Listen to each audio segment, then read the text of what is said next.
Oi pessoal, então vamos agora continuar estudando TCP/IP, né? Agora nós vamos ver realmente o protocolo TCP, o protocolo UDP, a camada de transporte e iniciar a camada de aplicação, basicamente, nessa videoaula. Nessa segunda videoaula sobre TCP/IP, né? Então lembrando que a gente viu na videoaula passada as camadas de internet, né, e acesso à rede, que são as camadas 1, 2 e 3 do modelo OSI. Agora a gente vai se dedicar mais à camada de transporte, iniciar a camada de aplicação, e aí na última videoaula desse capítulo eu vou passar algumas dicas sobre as principais aplicações que a gente utiliza aí normalmente no dia a dia com TCP/IP em uma rede corporativa, tá? Então basicamente o que a camada de transporte faz? Em termos de posicionamento na rede, camada de transporte e aplicação, elas estão mais vinculadas ao computador, a parte interna, tá? A gente já viu que a comunicação em rede mesmo são as camadas 1, 2 e 3, ou a camada de rede, né, que aqui é a internet, e acesso aos meios do TCP/IP. Então, o que a camada de transporte faz, né? O que ela faz? Basicamente, ela tem que pegar esse dado que está vindo da camada de aplicação e preparar para que ele entre na rede. Só que veja só, tem algumas coisas aqui, né? Primeira coisa, no teu computador não é monotask, né? Quer dizer o quê? Você não executa um programa só a cada tempo na rede, né? Você não acessa um site para depois desligar e acessar outro, aí você vai ler e-mail. Não é assim que a gente faz, né? Normalmente a gente faz o quê? Tudo ao mesmo tempo agora, né? Você lê o e-mail, você abre o teu browser, você tem 15 abinhas no teu browser abertas, né? Então, o TCP, ele tem essa função, primeiro, receber esses dados das aplicações que estão vindo aqui, quebrar esses dados, a gente chama desse processo de segmentação, e aí numerar cada fluxo desse aqui. Ó. Teu browser, você abriu uma aba para o dltech.com.br.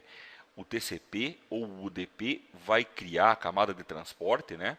Vai criar uma entrada, um número para essa conexão.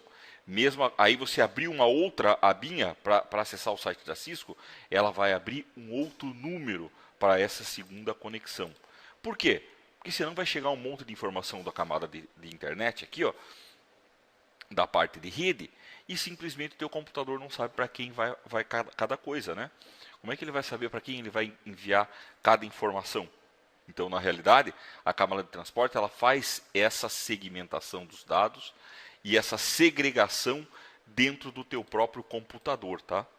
Então, você tem aqui na camada de transporte, ela faz o quê? Ela separa a comunicação dentro dos hosts, então você tem vários aplicativos querendo acessar a internet, é a camada de transporte que separa isso. Ela identifica as aplicações e os fluxos com números de porta, então tanto o TCP quanto o UDP, que são os protocolos da camada de transporte do TCP/IP, eles identificam cada conexão com um número de porta. Segmentam os dados das aplicações. Você não ia ver uma tripa gigantesca de informação, cheio de bit e byte aqui, e você não ia conseguir colocar isso na rede porque ia ficar tão grande que não ia funcionar direito. Tá? Então ele tem que segmentar. Ele vai pegar aquele dado que está vindo da camada da aplicação e picotar. E basicamente ele oferece dois tipos de serviços para as aplicações. TCP, que é confiável, e UDP, que não é confiável. Tá? O que é confiável? Quer dizer o seguinte, se eu usar o TCP, a própria camada de transporte vai verificar se a informação chegou ou não chegou, se a informação que chegou está correta. Então, ela é uma forma confiável de envio. O UDP é sem confiabilidade, ele só envia. Tá? Se chegou ou não chegou, o problema não é dele. Ele só envia mais nada. O problema é da rede, entendeu? É o que a gente chama de best effort. Tá? É o melhor esforço. A gente podia comparar, um dia um aluno até me perguntou num dos cursos, ou de rede básico, ou de redes completo, né? sobre se eu tinha uma analogia, né, para o TCP, para a camada de transporte. Tem uma analogia. Se você já mandou carta no correio, existe uma carta chamada registrada e uma carta comum. Tá? A carta comum, você envia pelo correio e você não sabe se ela chegou ou não. Tá? Ela vai chegar lá, simplesmente vai ser entregue ao destinatário. Se chegou ou não chegou, não é problema do correio. Tá? Ele só vai colocar lá na caixinha de correio e acabou. A carta registrada, aí o entregador de correio vai entregar lá na mão do cara que tem que receber. Aí esse cara que recebeu, ele tem que assinar um papelzinho e aí você tem um registro. Tá? A carta registrada é como se fosse o TCP. E a carta comum é como se fosse o UDP. Tanto o TCP e o UDP, eles caracterizam a comunicação que a gente chama em rede de cliente-servidor. Você já deve ter ouvido pra caramba, né, isso aí. Se você entrou na área de redes, se você tem interesse pela área de redes, você já deve ter ouvido, né, o termo comunicação cliente-servidor. Quer dizer o quê? Eu tenho um cara que é o servidor. É um cidadão que presta o serviço. E eu tenho o cliente, é o cara que quer usar o serviço. É bem fácil de entender, né? A gente usa essa arquitetura no dia a dia. Nós somos clientes que queremos usar, por exemplo, uma página de internet. O Facebook tem um servidor. Então a gente é cliente, a gente quer acessar o servidor que é o Facebook. Hoje em dia, com as aplicações que a gente chama peer-to-peer, né? Que você conecta diretamente, o teu computador acaba sendo cliente e às vezes ele acaba sendo servidor também, tá? Por exemplo, você usa o Windows e compartilha a impressora. Então está aqui o teu computadorzinho e você tem uma impressora aqui ligada nele que você compartilha. Você é um servidor. Você vai ter uma porta aqui, como se você fosse um servidor, porque alguém da rede vai mandar a impressão, você vai pegar essa impressão e vai encaminhar para a tua impressora. Tá? Então, ao mesmo tempo que essa máquina aqui ó, é cliente, ela também está servindo como servidor, né? Então você, muitas vezes, se você é só cliente ou você é só servidor, é uma coisa meio, é uma fronteira que a gente diz aí, um limite bem tênue, tá? Então hoje em dia, o teu cliente pode servir ao mesmo tempo como servidor e vice-versa. Você pode entrar no servidor e do servidor acessar uma página de internet, né? Aí o teu servidor está servindo como cliente. O administrador de rede entrou lá no servidor, foi configurar o servidor, esqueceu de um comando, aí ele vai entrar lá no Google para procurar o comando, pronto. Ele acabou de usar o servidor dele como se fosse um cliente, tá? Então, o que é o cliente-servidor? Cliente é o cara que vai usar o serviço e servidor é o cara que vai prestar o serviço. Não quer dizer que o teu micro não pode ser um servidor. É lógico que o servidor de verdade, eu já comentei lá no comecinho do curso, né? Ele é um cara mais potente, os servidores têm que suportar mais aplicações. Hoje em dia, os servidores estão em nuvem, virtualizados e tudo mais. Então, a figura de um servidor, né, daquela máquina poderosa, claro, se você colocar o teu computador como um servidor, ele não vai aguentar o tranco, como falam popularmente, né, como um servidor de verdade vai aguentar. Então, basicamente, uma das características que a gente falou, né, que é separar os fluxos na rede, esses fluxos são separados utilizando número de portas, tá? Número de portas. O protocolo TCP tem um número, o protocolo UDP tem um outro número de porta diferente. Eles não compartilham os números. A faixa é igual, tá? Mas tipo, se eu usei um serviço na porta 1 do TCP, a porta 1 do UDP não quer dizer que tem que ter esse mesmo serviço. Eles podem utilizar serviços diferentes aí nas portas, tá? Quem regulamenta isso é a IANA. É um instituto internacional que regulamenta endereçamento IP, portas TCP, porta UDP. É uma entidade internacional que o pessoal segue as normas dela com relação a várias coisas aí da internet. Tá? Quando a gente for falar mais de internet, eu vou falar sobre esses padrões, sobre esses órgãos internacionais. Tá? Então, essa faixa de portas vai de 0 a 65.535. Essa é a faixa total. Como é que a IANA divide isso atualmente? Em 3 grupos. Portas bem conhecidas, well-known ports, portas registradas, ou registered, e portas dinâmicas ou dynamic, tá? O que é uma porta bem conhecida? Isso aqui é como nasceu a internet. Os primeiros serviços de rede foram registrados nas portas bem conhecidas. Por exemplo, HTTP, que é o que você usa para acessar um site da internet, ele está no TCP porta 80. HTTPS, que é o acesso seguro, ele está na porta TCP 443. Então isso aqui é bem definido pela IANA. Eu não devo usar um serviço de FTP na porta 80. Ele é feito para usar HTTP, não FTP. Isso quer dizer bem conhecido.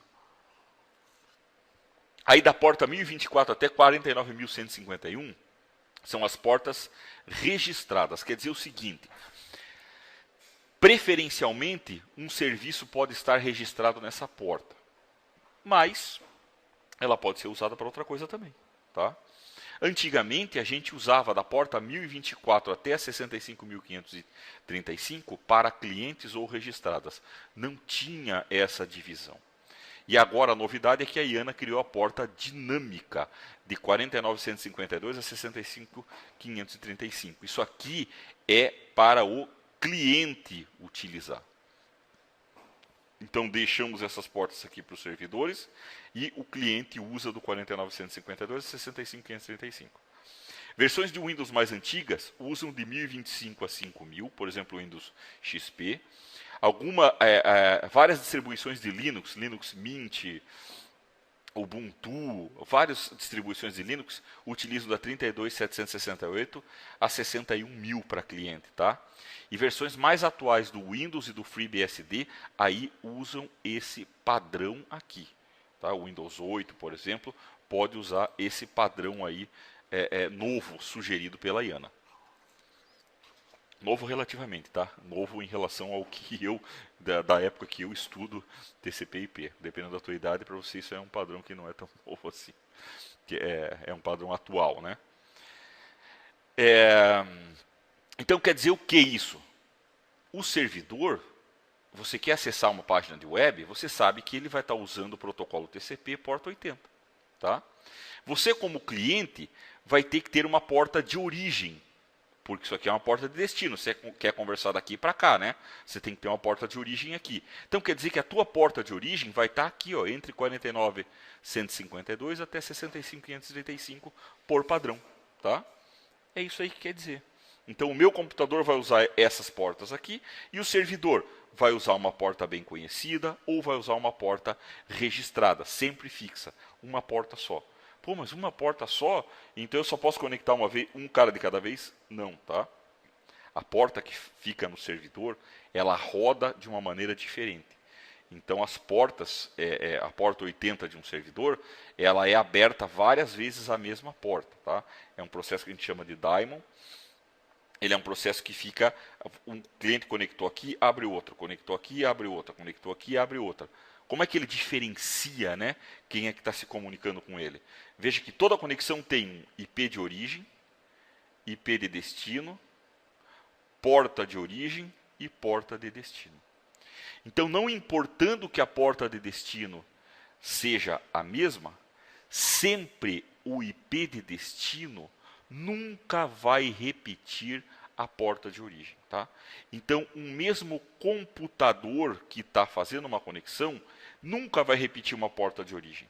Então, com isso, a gente sabe que o servidor nunca vai receber uma conexão repetida. Então, por isso ele pode ter uma porta só, tá? Então, quem está requisitando que está fazendo a variação e não vai deixar repetir. A gente consegue ver tudo isso com o comando netstat, que porta a gente está usando e tal. Eu vou mostrar daqui a pouco o comando netstat, tá?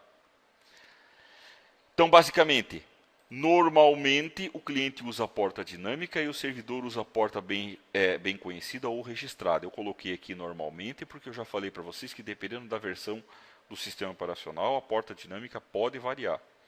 Exemplos: HTTP usa TCP porta 80. HTTPS usa TCP porta 443. FTP usa TCP portas 20 e 21, uma para comando e outra para informação. SNMP, que é um protocolo para fazer gerenciamento de rede, usa UDP porta 161. Puxa, professor, mas eu preciso decorar esse negócio? As principais é bom a gente saber. Se você vai trabalhar com rede, é legal que você saiba. Se você for configurar um firewall, por exemplo, e você fala assim, ó, eu quero deixar passar só acesso HTTP, HTTP seguro, para o cara acessar a internet e o internet banking, eu quero deixar passar FTP e e-mail. No firewall você configura com o tipo de protocolo e porta que ele utiliza. Com o tempo a gente vai pegando a manha, né? Posso criar um serviço em uma porta dinâmica? Pode, tá? Pode.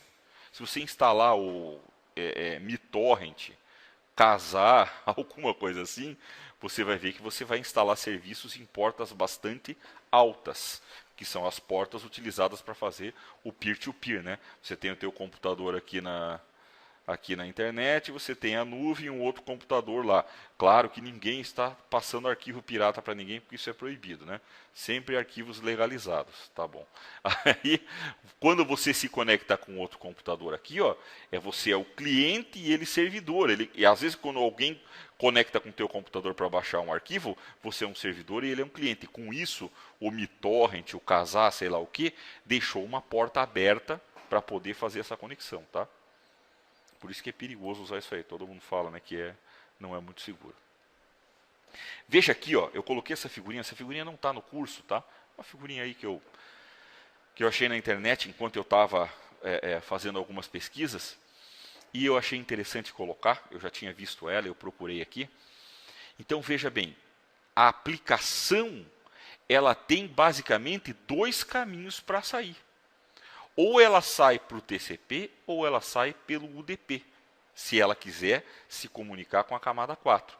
Ela pode sair direto pelo IP, existe aplicação que sai direto pelo IP, porque a própria aplicação que o pessoal faz, já tem a camada 4 dentro dela.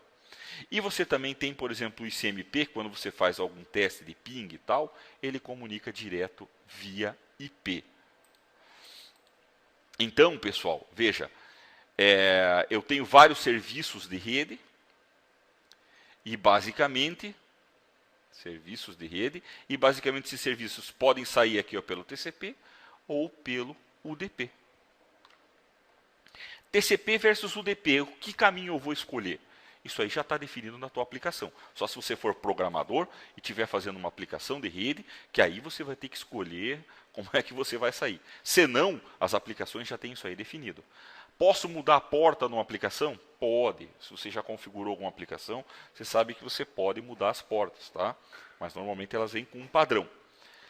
Agora, você não consegue mudar a aplicação, falar se ela é TCP ou UDP. Isso é difícil, né? Eu quero montar um servidor HTTP em UDP. Não dá. Não tem como, tá? Você pode até mudar a porta dele, colocar ele na 8080 em vez de na 80. Mas não pode mudar como ele vai funcionar. Então, o TCP é confiável, o UDP não é confiável. O que é que quer dizer isso? Quer dizer que o TCP abre uma sessão, controla o envio dos dados e encerra a sessão quando acaba. Ele tem começo, meio e fim. Ele abre a sessão, ele verifica se o outro cara está ok, conecta, começa a transmitir os dados, ele controla o fluxo. Se, por exemplo, se faltar alguma informação, ele reenvia, tá? E aí ele encerra a sessão e termina o link. Desvantagem, ele é mais lento. Tem um monte de controle aqui, ó. Abre sessão, controla envio de dados, controle de fluxo, controle de recebimento. Ele é mais lento. Porém, ele é confiável. E você, se a tua aplicação precisa de confiabilidade, ou não liga para se ele é lento ou não é, beleza, o TCP é excelente, tá? As portas do TCP têm vários estados. Então, um servidor pode estar numa porta que a gente chama de listening, que é a porta aberta. Então, um servidor HTTP ele fica em listening na porta 80, esperando que alguém conecte com ele. Tá? Conectou, aí ele vai ter um monte de fases até conectar e ficar established. Aí está estabelecido. Aí ele termina e fecha a porta quando para de se comunicar. Já o UDP não é confiável, não tem sessão, não tem controle de fluxo, apenas envia sem exigir confirmação. Ah, mas puxa vida, tem programa que funciona assim? Tem o TFTP, tem serviço que funciona assim, né? Tem o TFTP, o SNMP, VPN, maioria das VPNs funcionam em UDP. Voz sobre IP, o Real Time Protocol, o RTP, é passado em cima de UDP. A voz, o vídeo sobre IP são passados em cima de UDP. Puxa, mas a voz não tinha que ser confiável? Aí ele usa um protocolo à parte para garantir que o negócio está chegando certinho, tá? Então não quer dizer que se você usa o UDP, você não sabe se chegou. Quer dizer que a aplicação que vai ter que se virar. Então o cara que está programando, que fez alguma coisa em UDP, a aplicação dele vai ter que se virar. Qual a grande vantagem? Mais rápido. Tudo que é em tempo real, como voz, vídeo, tá? Eles acabam sendo em UDP, porque é mais rápido. Imagine você falar com alguém, você telefona para alguém, espera acontecer o AAA handshake, verificar se conectou, verificar se está chegando o pacote, se o pacote está chegando em ordem. Pô, é uma loucura. Você ia falar, ia ficar que nem aqueles links internacionais, né? Que o repórter aparece, aí o repórter aqui no Brasil fala, oi, tudo bem? Aí espera uns 3 segundos, aí que o outro cara vai falar. Então ia ficar horrível, né? Falando mais especificamente do TCP. Aqui está o quadro do TCP. O PDU do TCP, tá? O PDU do TCP não é chamado de quadro, é chamado de segmento. Quadro é uma maneira genérica para esse formato aqui de bits, tá? Então o segmento TCP tem o quê? Ó, porta de origem, porta de destino. Então porta de origem é aquela que você vai usar. Acima de 49.000 ela vai pedrada. Porta de destino vai ser uma porta bem conhecida ou uma porta registrada. Número de sequência, ele sequencia os segmentos que ele está mandando. Por quê?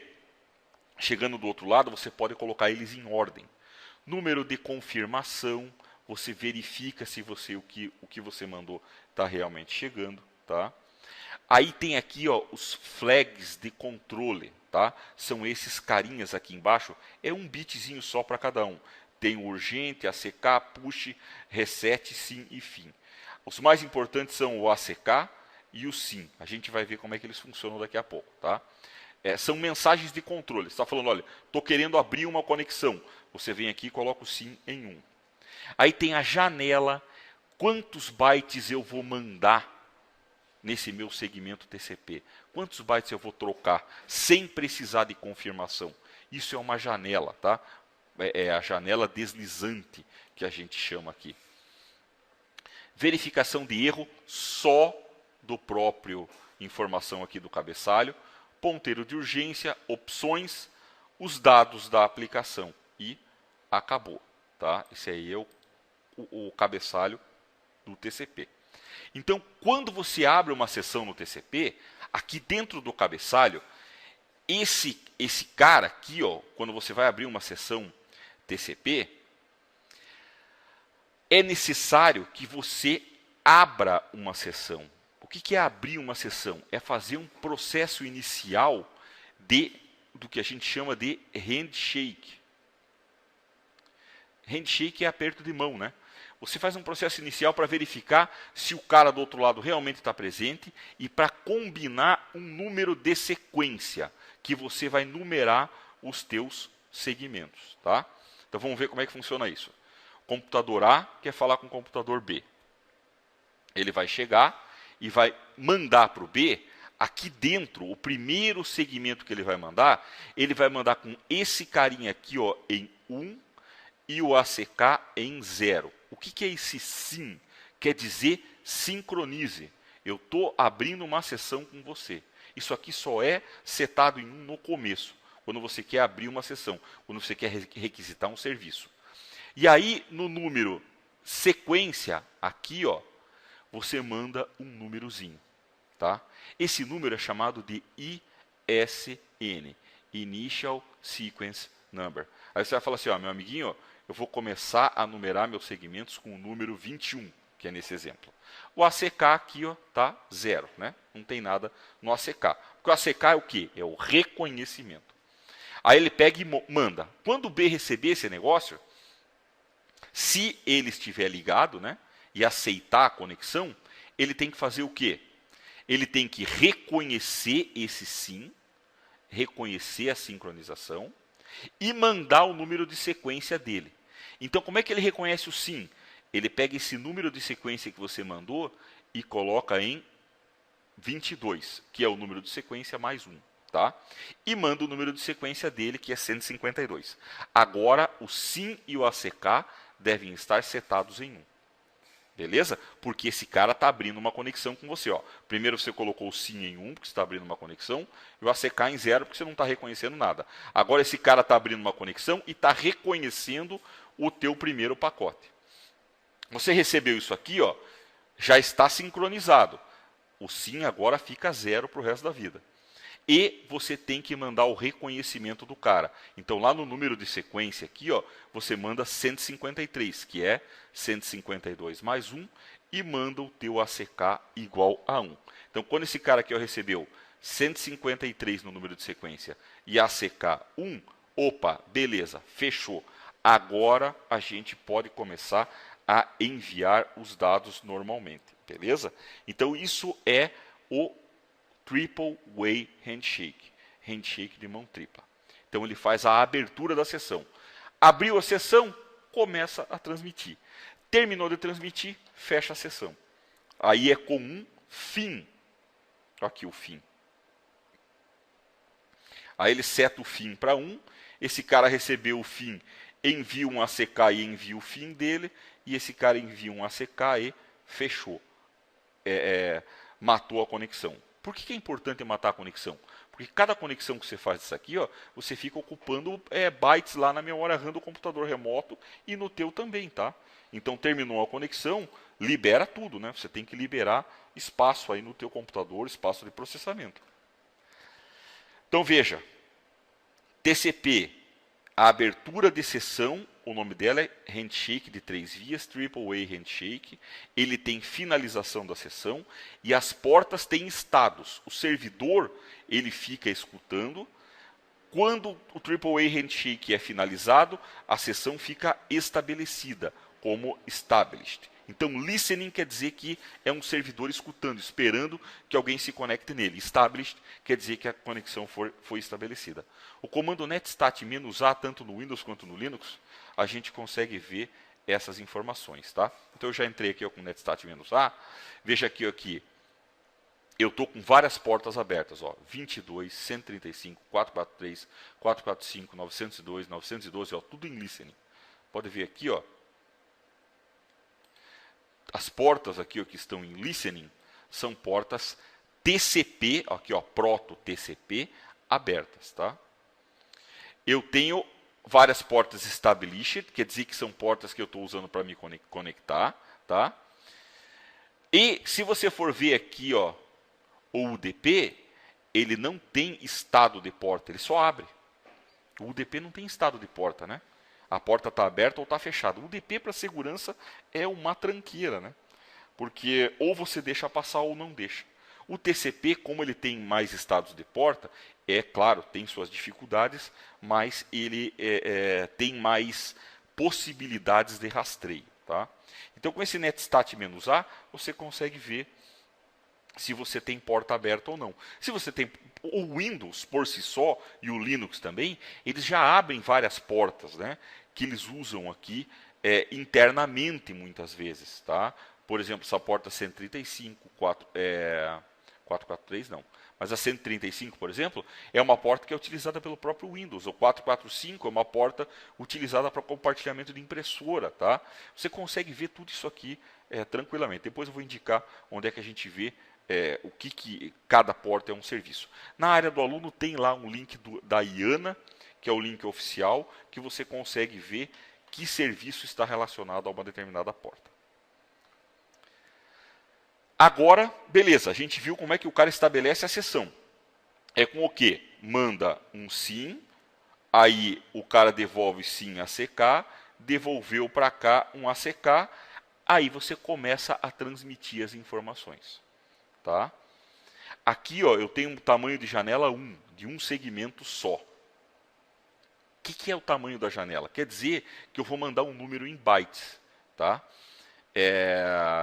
Veja só, como é que o cara vai saber que ele pode mandar, a quantidade de informação que ele pode mandar, depende do quê? Como é que ele vai saber que ele pode mandar o máximo de informação ou não?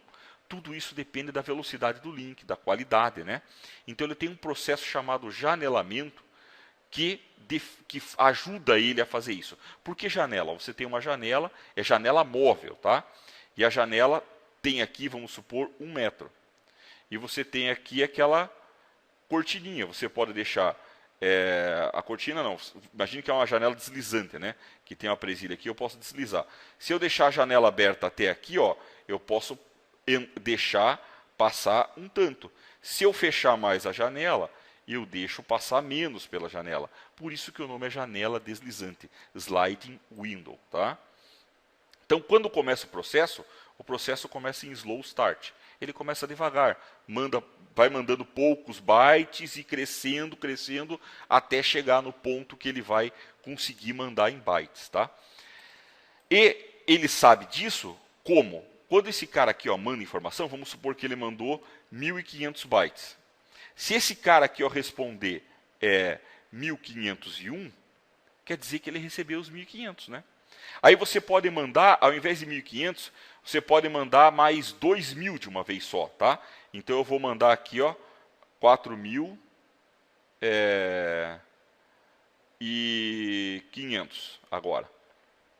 Se esse cara devolver 4.501, beleza, ele conseguiu agora receber mais 3.000 bytes. Aí eu vou pegar e vou mandar agora de novo 5.501. Aí quando esse cara devolve, ele devolve 4.501. Quer dizer o quê? Que chegamos ao tamanho da janela, né? São os 4.500 bytes. Tá? Então, é assim que o cara consegue verificar qual o tamanho da janela, quantos bytes ele consegue mandar. Então ele vai mandando e esse cara vai reconhecendo. Ó, ele vai aumentando, aumentando, aumentando, aumentando.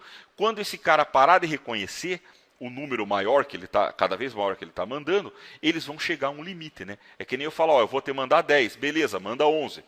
Aí ele mandou, ó, mandei agora 30, beleza, manda 31. Agora te mandei 60, beleza, me manda 41. Eu recebi 41. Opa, eu mandei 60, ele recebeu 41. Então, peraí, tem alguma coisa errada. Ele manda de novo 60. Eu recebi 41. Aí ele só vai mandar 41. Só vai mandar 40. Né? Aí ele falou, recebi 41. Aí ele vai mandar mais 40, recebi 41. Mandar mais 40, recebi 41. Então, é dessa maneira que ele consegue combinar quanto ele consegue receber. Então, esse processo de janelamento, né? Esse processo de transmissão que faz com que você acerte o fluxo, né? Como é que você vai controlar o teu fluxo? É dessa maneira. Outra coisa vocês se lembram lá que os segmentos são numerados, né? Então você tem um ordenamento. Imagine que você está mandando segmento 1, 2, 3, 4, 5, 6, e a gente viu que a rede pode ter vários roteadores e pode seguir vários caminhos. Um segmento pode ir por aqui, outro por aqui, e o outro vem por lá, o outro vem por aqui, o outro dá uma volta e vai por lá. E eles podem chegar em tempos diferentes. Então, por exemplo, aqui chegou primeiro o 3, depois o 4, depois o 1, o 5, o 2 e o 6. Como você tem um número que identifica cada segmento, o teu computador pode reordenar antes de mandar para a aplicação. Tá? Então, isso aqui é o ordenamento. Você pode reordenar os segmentos antes de mandar para cima. E se um segmento não chegar, você tem a retransmissão. Tá? Então, se o cara mandou 1.500 bytes, você respondeu 1.401, ele pode reenviar os bytes de novo para você conseguir receber aquilo. Então, a retransmissão garante que você não vá perder informação nessa transmissão. Tá? A retransmissão indica que você tem um gargalo. Você tem um funil em algum lugar. Tá? Se você tiver muita retransmissão numa rede, significa que você está com essa rede congestionada. É bom analisar isso aqui. Claro, porque se está tendo muita retransmissão, quer dizer que tem algum lugar lá que está dando problema. Né? Quer dizer que você está mandando bytes e está tendo que reenviar, porque o outro lado não está recebendo. Com isso, pessoal, a gente viu aqui que o TCP ele faz controle de fluxo através do janelamento, controle da entrega através dos números de sequenciamento, ordenamento e retransmissão, tá? Ele faz abertura de sessão, então ele é bem confiável. Ele é bem confiável. Já o UDP, ele é best effort. Não tem esse esquema de handshake, controle de fluxo, retransmissão, não tem nada disso. Ele manda, se chegar, chegou, se não chegar, não é problema meu, né? Tô brincando, tá? Não é problema meu, né? Então ele só tem porta de origem, porta de destino, comprimento, checksum e os dados. Checksum é uma verificação de erro só do cabeçalho, assim como o TCP tinha também. Ó, vamos comparar o quadro do TCP com o quadro do UDP. Olha o quadro do TCP, gente. Olha o rolo, a quantidade de coisa que tem. Porta de origem, porta de destino, número de sequência, número de confirmação, offset, reservado, flag, janela, checksum, ponteiro de urgência, opções, padding e dados. Agora vamos olhar de novo o do UDP, dá até vergonha, né? Porta de origem, porta de destino, comprimento, checksum e dados. Ele é pequenininho e não tem muito controle. Por isso é rápido. Aquilo que eu falei, ele é muito mais rápido que o TCP. Por isso que ele é utilizado em aplicações de tempo real, como o RTP, o Real Time Protocol, que a gente passa voz e vídeo sobre IP com ele. Opa, esse meu aqui ficou meio estranho, né? Voz e vídeo sobre IP sobre ele, tá? Então, basicamente, cada aplicação já tem a definição. Só se você for um programador, como eu falei para vocês, né, que você vai poder escolher se quer o UDP ou o TCP, senão a maioria das aplicações já vem definidas para a gente, né? Então, na camada de aplicação, a gente pode, as aplicações podem sair pelo TCP, podem sair pelo UDP. Então, por exemplo, aqui ó, aplicações como HTTP, HTTPS, SSH, Telnet, FTP e SMTP saem pelo TCP. Já DNS, TFTP e SNMP saem via UDP. Então, as aplicações têm esses dois caminhos para saírem. E ambos, lógico, saem pelo IP. O IP identifica, né? Dentro do protocolo IP, se vocês lembrarem lá, tem um campo que identifica o protocolo. Então, ele fala ó, se está passando TCP, se está passando UDP, o que é que está passando para o outro lado enxergar. Existem diversas aplicações. Eu coloquei um quadrinho aqui, ó, como eu falei para vocês, lá naquele link que tem da IANA, tem todas as aplicações. Eu coloquei um quadrinho só para mostrar que, olha, isso aqui é um resumo, mas tem aplicação para caramba. Então, por exemplo, aqui, ó, porta 22 usada pelo SSH, 23 pelo Telnet, ó, 110 para POP3, que é um tipo de envio de e-mail, 143 para IMAP, que é para e-mail também. A gente tem aqui, ó, SMTP over SSL, ou SMTP seguro, porta 25 SMTP sem segurança, tá? Tem aqui um outro SMTP aqui, ó, no 587. A gente tem o que mais aqui interessante? Olha aqui, ó, 1214 o casar, Xbox Live 3074. Então tem um monte de aplicação usando vários tipos de porta, tá?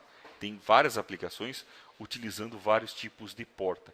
A gente vai ver algumas aplicações na próxima videoaula, que são algumas mais importantes, tá? Eu vou falar mais ou menos como é que funciona e tal, porque para trabalhar com rede, você tem que conhecer um pouco da aplicação. Porque hoje em dia existe uma coisa chamada convergência. Deixa eu escrever tortinho aqui, ó. O que é convergência? É o tudo over IP. A gente começou com o VoIP, né? Aí depois veio o TOIP, que é a telefonia IP, é um nome esquisito, eu dou risada porque eu acho esquisito. Aí tem o vídeo sobre IP, o vídeo IP. E hoje em dia você consegue colocar um monte de coisa via IP, né? Mesmo já as aplicações normais, ó, o FTP se comporta de um jeito, o HTTP de outro. Um torrent é um cara que se comporta de uma outra maneira, que pode ocupar a tua banda inteira da tua internet, por exemplo. Então você tem que saber como cada um funciona, porque como é que você vai colocar voz sobre IP se a tua rede é uma bagunça e você permite até torrent nela? Quando o cara for falar via telefone IP, o torrent vai estar ocupando toda a banda se você não fizer nada, né? Então, por isso que as empresas se preocupam com limitar. Limitar não é só por segurança. Claro que segurança é essencial, mas também tem a questão de banda, né? Para permitir fazer tudo o que você quiser, você teria que ter uma internet infinita, que é um preço infinito também.